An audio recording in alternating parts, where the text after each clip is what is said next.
Kita akan terus lihat apakah bantuan-bantuan yang akan dibawa ke hadapan oleh JKM dalam segmen ini. Kita bersama dengan Rosmawati Ishak yang merupakan Timbalan Ketua Pengarah Strategik Jabatan Kebajikan Masyarakat. Terima kasih kerana bersama kami pagi ini. Ya, sama.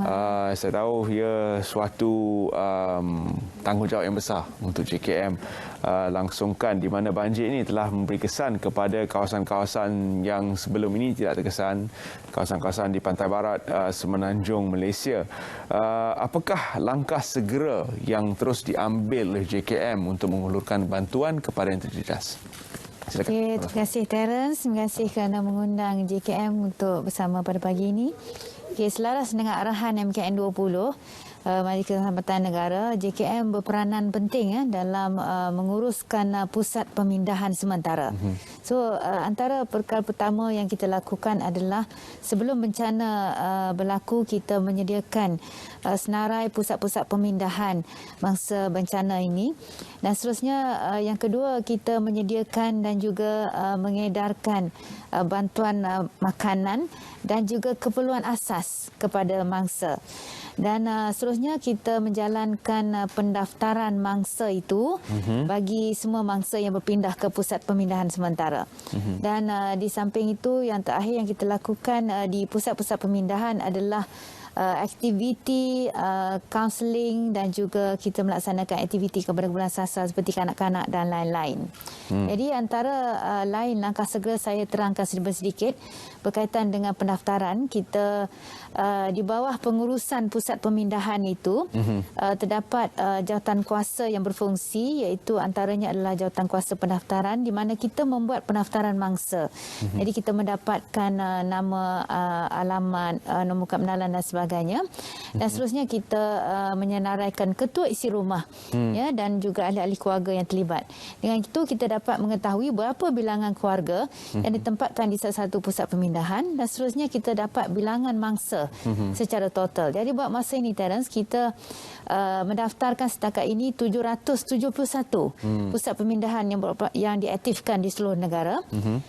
Dan seterusnya lebih kurang lebih 30,000 keluarga yang terlibat. Jadi, dengan jumlah tadi kita berbincang dengan Dr. Nurlin yang juga berkata bahawa proses pendaftaran ini banyak birokrasi. Bolehkah kita ringkaskan prosesnya? Bukan sahaja JKM tapi juga ada pihak-pihak lain terlibat dalam pendaftaran. Jadi adakah ia boleh diseragamkan? Itu adalah pertanyaan berkaitan saya. dengan pendaftaran di mangsa di pusat pemindahan ini, kita telah ringkaskan kepada hanya menggunakan borang yang ringkas. Tapi buat pada permulaan pendaftaran itu dilakukan, kita menggunakan kaedah kita mengira head count. Kerana bilangan ini penting bagi kita untuk menentukan bilangan makanan yang kita hendak hantar. Kerana buat masa ini di bawah SOP MKN, kita hendaklah membekalkan makanan yang bermasak.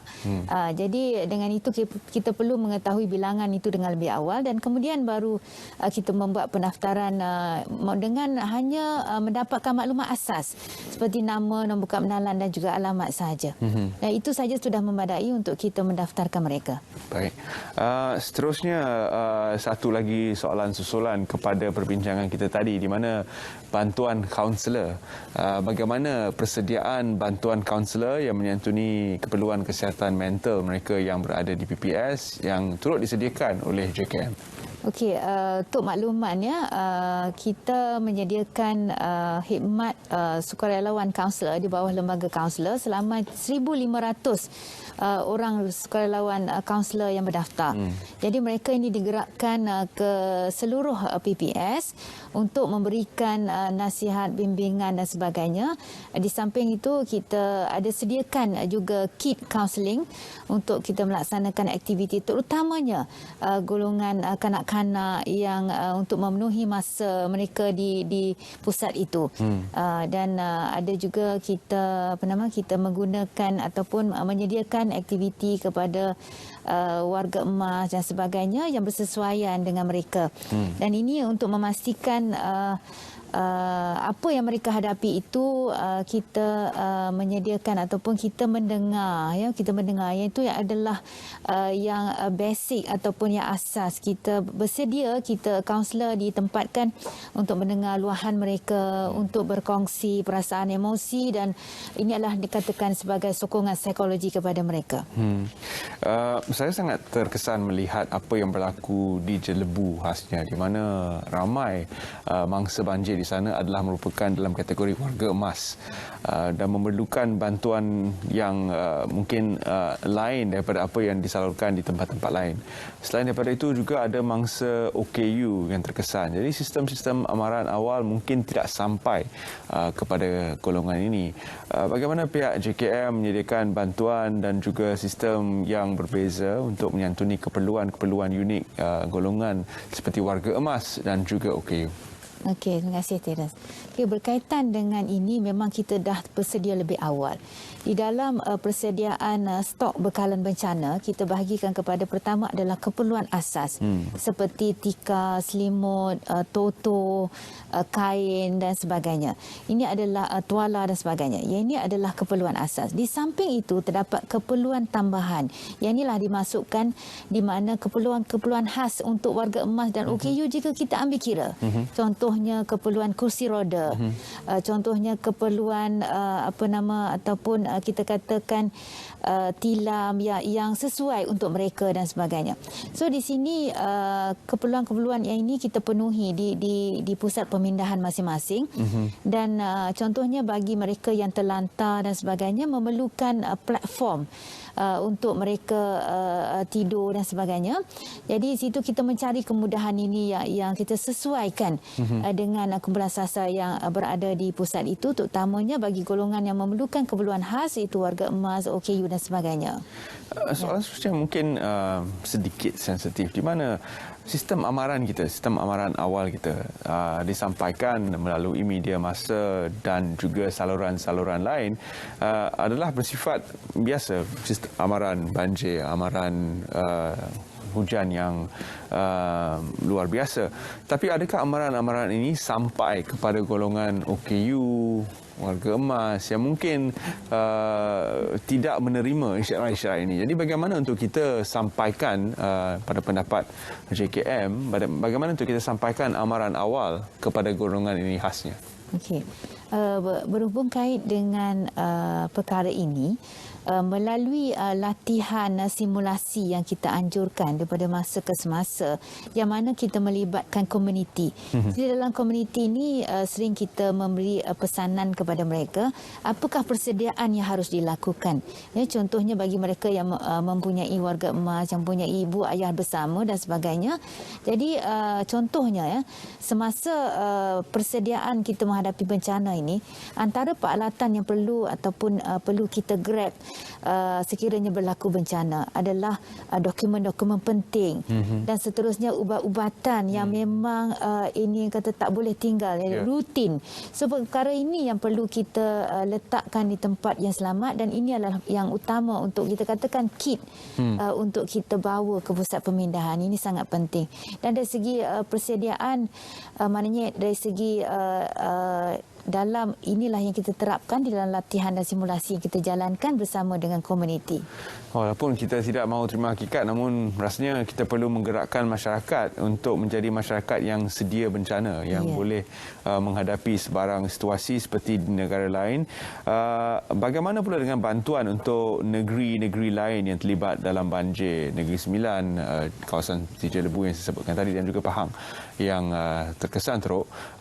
Bagaimana untuk salurkan bantuan kepada mereka, kerana ada kawasan tu di mana jambatan yang menghubungkan kawasan itu dengan Lembah Kelang telah rosak sepenuhnya. Bagaimana bantuan ini terus disalurkan kepada mereka, kerana mereka sangat memerlukan bantuan namun agak sukar untuk menyampaikan bantuan itu kepada mereka. Bagaimana respon JKM? Okey, berkaitan dengan urusan sebab kita berkait dengan peranan dan tanggungjawab kita menyalurkan makanan dan juga keperluan asas kepada mangsa. Jadi bagi kawasan-kawasan yang terputus hubungan dan sebagainya, kita mendapat kerjasama yang baik daripada agensi penyelamat untuk menyalurkan bantuan-bantuan kita. Dan dalam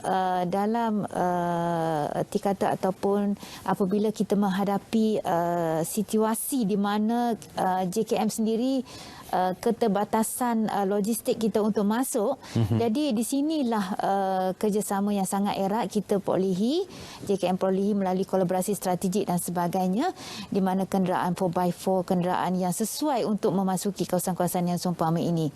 Dan contohnya yang berlaku di Pahang, jadi kawasan yang hanya boleh dihubungi melalui penghubungan udara, melalui pengangkutan udara. Jadi di sini kita menyalurkan makanan melalui airdrop lah. Jadi dengan bantuan pihak bomba dan sebagainya. Ada rintihan yang mengatakan bantuan kerajaan lambat sampai berbanding dengan bantuan daripada NGO. Ada yang kata bahawa bantuan kerajaan perlu tampal stiker baru hantar. Jadi apakah respon JKM? Okey, berkaitan dengan bantuan, kita tidak dapat nafikan di peringkat awal itu ada berlaku sedikit kelewatan disebabkan beberapa faktor yang di luar kawalan kita. Namun kita dapat berjaya mengatasinya dengan kerjasama baik ataupun penglibatan daripada pihak NGO. Malahan sehingga ke hari ini kita tidak putus-putus menerima bantuan dan juga sumbangan daripada pihak NGO, individu, perseorangan, syarikat dan sebagainya yang tampil terus membantu di pusat-pusat pemindahan. Jadi ini yang kita sangat menghargai dan kita merasakan bahawa masyarakat sebenarnya bersama dengan mereka ini, dan inilah yang kita nakkan. Kita kata kebajikan ini adalah tanggungjawab bersama. Jadi di samping agensi kerajaan, agensi-agensi lain ini seperti NGO dan lain ini sangat membantu kita dalam melancarkan lagi urusan kita. Bagaimana kerjasama di antara JKM dan juga agensi-agensi lain dalam menghulurkan bantuan?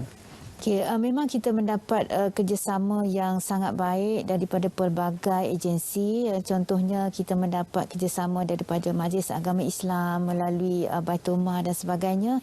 Jadi mereka menyediakan kemudahan seperti mendapatkan keperluan makanan harian di kedai-kedai mereka dan sebagainya. Di samping itu juga mereka menyediakan sokongan dari segi transportation untuk membawa bekalan ini, bagi memastikan bekalan ini sampai kepada mangsa. So memang banyak sangat bentuk bantuan yang kami terima, dan ini adalah merupakan satu hubungan kolaborasi yang sangat baik ditunjukkan oleh rakyat Malaysia khususnya. Terima kasih Puan Rosmawati kerana sudi bersama kami bersama Malaysia untuk membincangkan tentang langkah-langkah awal yang diambil oleh JKM dalam menyantuni mangsa banjir di seluruh negara. Terima kasih. Dan kita akan berehat seketika. Kita kembali lagi bersama dengan anda dalam Selamat Pagi Malaysia. Mungkin bukan saja masyarakat kita yang perlu dianjakkan kepada masyarakat yang bersedia banjir, tapi juga daripada segi kerahan bantuan dan sebagainya. Kita perlu perhalusi semula bagaimana bantuan-bantuan ini disampaikan, dan sistem ini akan terus kita bincangkan dalam 1 minggu. Kita bersiaran selama 3 jam ini.